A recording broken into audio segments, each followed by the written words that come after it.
What's up, everybody? This is John Rosania with Clean TV, and I have the great pleasure of speaking with Karen Ranzi here. Hey, Karen, how you doing? Hey, how are you? I'm so excited because so many of people in our community are many women, and many of them are moms, and they ask me a lot of questions about how to incorporate healthy eating with their children. A lot of issues around pregnancy as well. So Karen's been in sort of the health world for quite a while now. Many years. Many years. Well, I started into the living foods area about 16 years ago. Wow. And it was basically starting from my son being very ill. He's 20 years old now, but when he was a baby, he had asthma, and he had chronic ear infections and chronic allergic rhinitis. And when he was about 5 weeks old, we were in the hospital with him. He could not stop coughing, and he almost passed away at the hospital. I felt very fortunate to bring him home. And the first 3 years of his life, he was in chronic pain from the ear infections. He was wheezing all day long, and I used to be running into the shower with him every night, 5 times a night for respiration, and it was a very scary time. Wow. For me, because I just didn't know what was going to happen. And I had tried allopathic medicine and all kinds of alternative medicines as well, and nothing really helped until we turned to raw foods. And I started juicing for him and giving him raw foods to eat. And we transitioned to a 100% raw food diet. And it was a dramatic, life-changing effect. With under a year, he was completely healed from the asthma, no more ear infections. What age was that? 3. That was 3. 3 years old. You know, yeah. Karen was just giving me a little new quote that was that. Can you say that again? The one about college students. Yes. 25%. Yes, 25% of the college students of today are infertile. It's incredible. And that is a statistic. And so what we're kind of doing here, which is amazing, is Karen has created this book called, if you show this here, Yes. Creating Healthy Children. A little higher. Yes. Creating healthy children through attachment parenting and raw foods. And I believe that the raw and living foods are extremely important, and we need to get more and more of them into our children's diets. Okay, no matter where they are, you can change what you're doing and start adding fruits and vegetables for their snacks. Start there, start there. You don't have to go overnight to being 100% raw. You can just move gradually in that direction, and your family will have those benefits. So that's an important aspect of what this is all about, and how to do it with great tips and great recipes. The other part is called attachment parenting, and that refers to following the needs of the child. If you want your child to have amazing self-esteem and self-worth, then you have to follow the needs of your child from the very beginning. And one of the most important aspects of that I talk about in my book is called skin-to-skin contact, where the mother, as soon as the baby is born, the mother holds the baby against her skin. And it is extremely important those first hours after birth, and especially the first few months of life, so that the baby is connected with the mother. It develops the bonding and the trust that is so important. When mother puts her baby down to be alone in a crib, it's not healthy for the baby emotionally, mentally, and spiritually. So Karen works in the public school systems. Yes. Right? And you were telling me at one point a little bit about food in relationship to children in schools. Yes. and the effects of that. Can you tell us maybe a little bit about your experience with that? Okay. Well, I think that, in the public schools, that very often food is given as a reward. I know that when my own children were younger and when they were in school, at the end of the week, they were rewarded for good work by a pizza party and pizza and Coca-Cola on Fridays.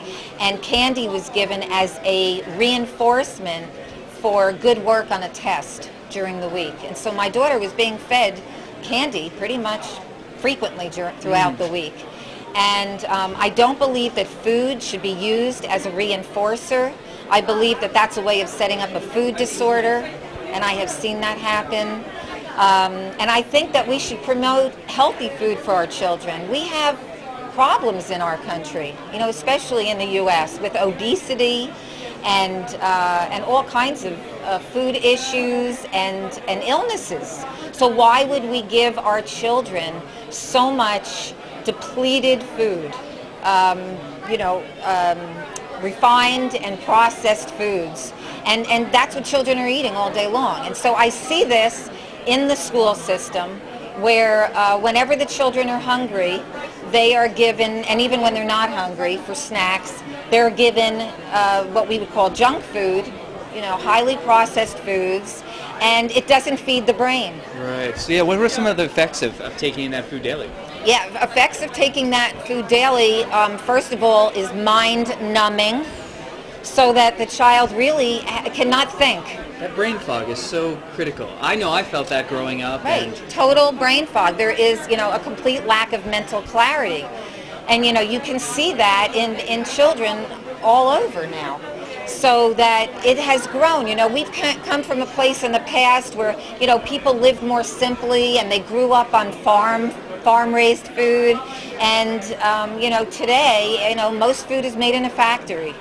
And so children are growing up on this food, and that's why we're ending up with women who can't conceive, or miscarriages. There's a much higher rate of miscarriages, and then going into the medical institutions, women ending up with there's a high rate of cesarean sections. Women are not able to birth normally, and how does that end up?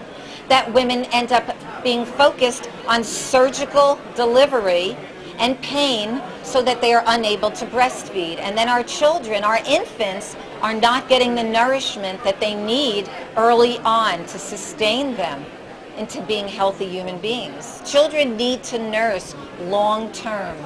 We are the mammal, the human beings are the mammal that take the longest to mature, so that means that we should have the longest breastfeeding period. Other animals mature more quickly. The human being needs to be nursed for really at least 2 years, at least. So this kind of goes into now what you're talking about here with attachment parenting. We've already talked about skin-to-skin contact, and now this is number 2, I guess would say, would be breastfeeding. Yes, breastfeeding is so important. And with breastfeeding, I didn't know about skin-to-skin when I had my babies. I would have held them against my skin 24/7 for as long as I could. And I mean like really holding them all through your chores and even driving minimally those first few months. Let somebody else drive you around so that you can hold your baby against your skin. Wow. It's that important. And there have even been studies showing that babies who are raised at least the first months of life with this increased skin-to-skin, that they have higher intelligence scores. I've seen that amazingly. There's someone who's really important to me, Joseph Chilton Peirce, who wrote a book on the biology of transcendence. Definitely. And he speaks about that, how the shape of the brain itself shifts by having this contact with the mother and being able to see the ovular face of the mother all the time. That's right. Incredible. And being against the mother's skin, hearing the mother breathe and the mother's heart, it's kind of like a recreation of what it was like in the womb. And so the baby needs that. The baby does not understand this world yet. The baby needs to feel connected with the mother. So all these women who are going out right away after delivering the baby and finding nannies to replace them, it's very sad. It's like there's a book that was published many years ago, a very small book by a man named James Kimmel, a psychologist, and it's called Where is Mother? And it's because as the generations progress, mother is not being mother anymore. And she doesn't realize it, that she is giving up something very, very important, that she really needs to prioritize what is the best for her family and for her child, following the needs of the child. So we talked about skin to skin, and then carrying the baby, holding the baby throughout that first year, and not putting the baby down until the baby asks to be put down. Very, very important.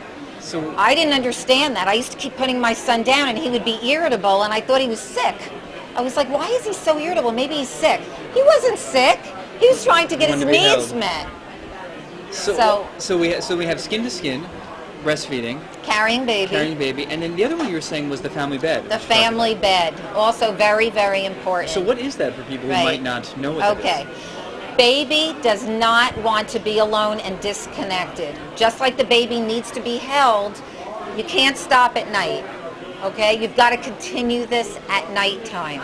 You cannot put the baby in a crib down at the end of the hall to scream it out all night so that you can be alone with your husband. You must be creative in your time together and have the family bed so that the family is sleeping together and that the baby feels nurtured and loved. This builds trust and bonding. I promise you, your child will not be spoiled.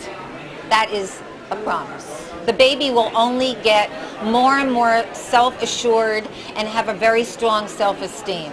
Over the years, the families who I have watched, who have raised their children through attachment parenting, have very secure, self-assured children. Something that's sounds so critical for, especially when we get into food issues. When one doesn't have that self-confidence, that emotional eating and all those compulsive things can begin to happen. It all happens from that. Karen, thank you so much. There's so much information we can get from Karen. I'm so excited to continue videos around these issues. I would love that. And so show us again, we have Creating Healthy Children. You also have a DVD as well. Yes. I have a DVD, also Creating Healthy Children. And if people want to get in contact with you, how should Sorry, they do this it? is a CD. Oh, a CD, okay. CD, it's an audio. And then the book is on www.superhealthychildren.com. I also have articles on my websites, and you can also contact me there, or you can send me an email at Karen@superhealthychildren.com. So that's KAREN at superhealthychildren.com.